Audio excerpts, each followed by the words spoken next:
안녕하세요. 반갑습니다. 허재삼 공인중개사입니다. 제가 오늘 준비한 영상은 지난해 8월 한여름에 원룸 건물에서 임차인의 동거인이 자살한 사건이 발생했는데 임차인이 임대인을 경찰서에 고소하는 황당한 일이 발생했습니다. 과연 임대인과 임차인 간에는 무슨 일이 있었던 걸까요? 오늘은 이에 대한 내용으로 자세히 말씀드리겠습니다. 본격 시청 전에 구독과 좋아요 부탁드립니다. 새로운 영상으로 보답드리겠습니다. 임차인이 거주하는 원룸 건물에 같이 동거하고 있던 지인이 자살하는 사건이 발생했습니다. 그런데 임차인은 다른 곳에 거주하고 있어서 자살한 동거인의 사체는 약 일주일 정도가 지난 후에 발견되었습니다. 원룸 건물에 새들어 살고 있던 임차인들이 이상한 썩은 악취 냄새가 복도에서 난다며 경찰서에 신고했던 것입니다. 이에 경찰관이 출동하여 방 내부에 들어가 보니 자살한 남자의 시신이 있었으며 바닥에는 혈흔이 흥건했습니다. 경찰관들은 소방관들과 합동으로 시신을 수습하고 같이 동거했던 임차인에 대한 조사를 진행했습니다.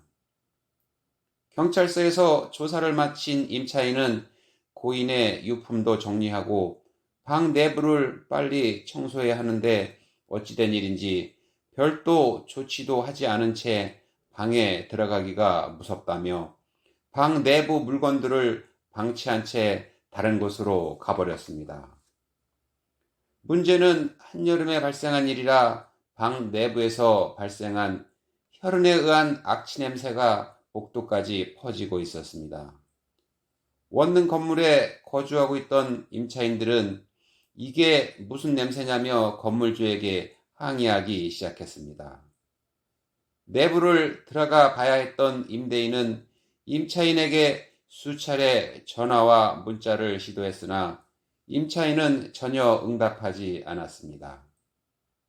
이에 임대인은 열쇠 수리공을 불러 강제로 문을 개방하고 원룸 방 안으로 들어갔습니다.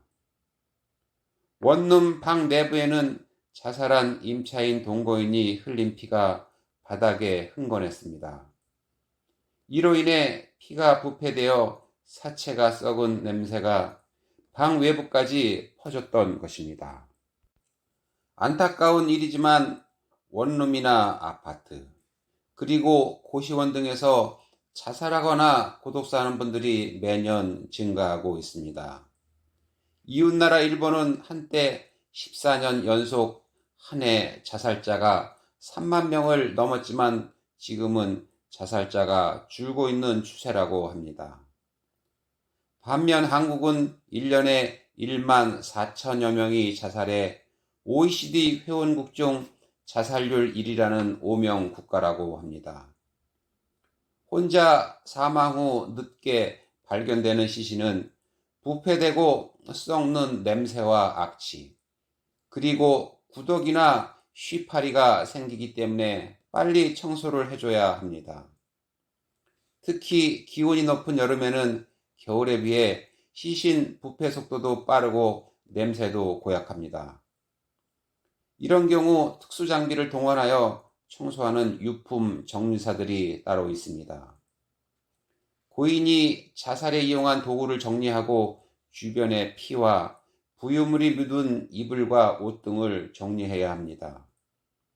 재활용 가능한 물품과 폐기물 등도 분류해서 처리해야 합니다. 탈취제를 분사하고 오존, 살균, 탈취기 등을 동원하여 방안 내부 냄새도 탈취해야 합니다.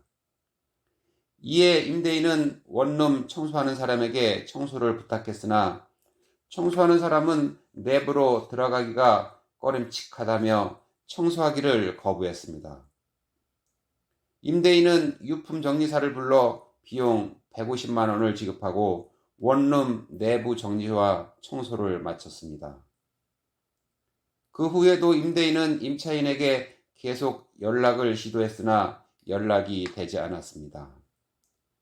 임차인이 예치했던 보증금도 50만 원밖에 없어 밀린 월세를 공제하고 나면 금전적으로 건물주에게는 큰 손해가 아닐 수 없었습니다. 그런데 더 황당한 일이 발생했습니다.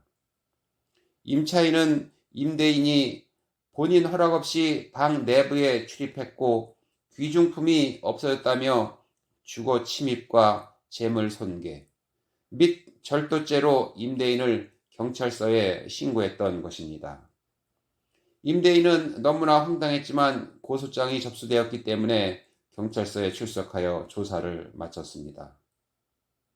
물론 임대인은 검찰 조사를 통해 최종적으로 임대인에게 혐의 없음으로 처분이 내려졌지만 임대인 입장에서는 정신적 고통과 금전적 손실로 많은 손해를 봐야 했습니다. 우리도 1인 가구가 증가하는 추세라 이런 일이 더 증가하지 않을까 걱정이 됩니다. 오늘 제가 준비한 영상은 여기까지고요. 저는 다음 시간에 새로운 영상을 가지고 돌아오겠습니다. 감사합니다.